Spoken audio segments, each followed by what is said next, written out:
হবু শ্বশুর কি করলো? ঘুমের মাথালে উড়ে কয় বাবা গাঁজা খাবা।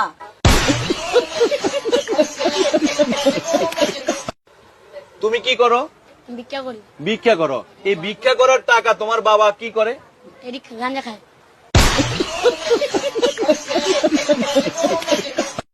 তোমার ভিক্ষা করার টাকা দিয়ে তোমার বাবা কি করে? গাঁজা খায়। আগে খায় তখন খায় না, নিজে ইস্কা চালায় নিজে খায়। মানে নিজে আবার নিজের টাকা দিয়ে গাঞ্জা খায়। হ্যাঁ। মানে গাঞ্জা খাওয়া বন্ধ নাই, না গাঞ্জা খাওয়া বন্ধ নাই। আর হলো এই আর এক মানে হলো ভিক্ষা করে, এর নাম কি? আলামিন। এর নাম কি? আলামিন। আলামিন। আলামিন কি কয় তোমারে? আমার কামে যাবি, আমি কিছু কই, আমি প্রেম করবি, আমি কিছু না নেম। তো এই ভিক্ষা করে, এই আলামিন ভিক্ষা করে তোমারে কয় টাকা করে দিত?